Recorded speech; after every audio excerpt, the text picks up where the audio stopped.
Welcome to part 2 of the series, Why It's Very Rare for an Abusive Partner to Change in a Relationship. I hope this helps you if you're currently deciding whether to stay or leave a person like that. Part 1 is linked in the description below. Without further ado, the first big reason that abusive partners rarely change is that they aggressively manage their image with their partner and with everybody around their partner. This starts even before the abusive behavior starts. It's like a salesperson or somebody who's managing their boss or managing a big client. They act really nice and they act like a perfect gentleman or lady or whatever gender they are for a large portion at the beginning of the relationship.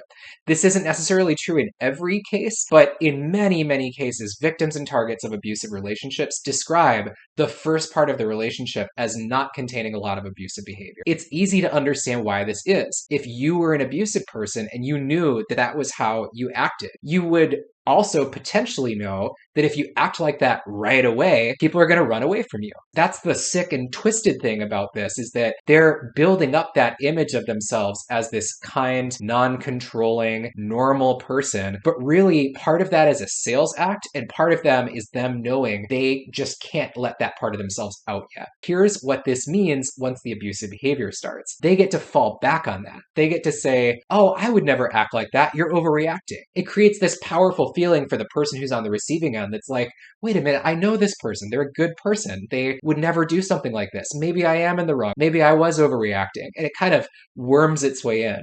Also, by building up this image of themselves, they can get their victim or target to commit to certain things that isolate them, like moving to a new city or moving in with the abusive person or changing their job or their relationship status or their pregnancy status. Once the abusive person is able to leverage that aggressive identity management into isolating the victim or creating this image of themselves as this trustworthy, angelic person, they're able to get away with a lot more, and there's a lot less pressure for them to ever actually change. And the second big reason that it's very rare for abusive partners to change in a relationship is that they take advantage of neutral forums. By a neutral forum, I mean anytime abusive behavior has happened and the two people are trying to talk to somebody else outside the relationship about what happened. This could be a couples therapist, this could be a neutral friend, a neutral family member, any of that. The abusive partner will use several tactics to heavily manage that situation so that they will not be forced to change.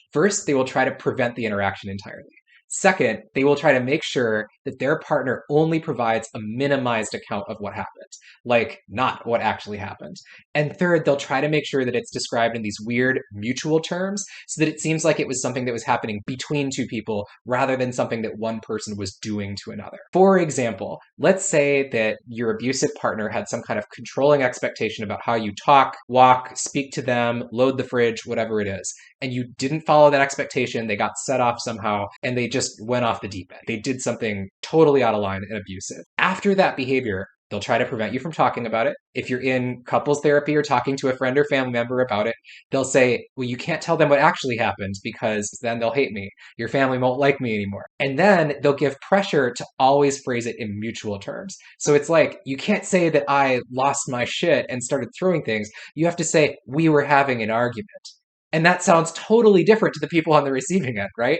If you're a couples therapist or a friend or a family member and you're hearing one side of that story, like the sanitized, minimized, mutual version, it's totally different than what actually happened. But abusive people are very careful to pressure and manage those situations so that they can take advantage of those neutral forums to make sure that they don't have pressure to change and to make sure that they're not kicked out of that relationship or have other consequences. Thanks for watching. Part 3 will be linked in the description below. If you're new to the channel, please check out the links in the channel below for helpful content about abusive relationships, can abusive people change, processing emotions, all of that good stuff. Thanks so much for watching and good luck with your situation.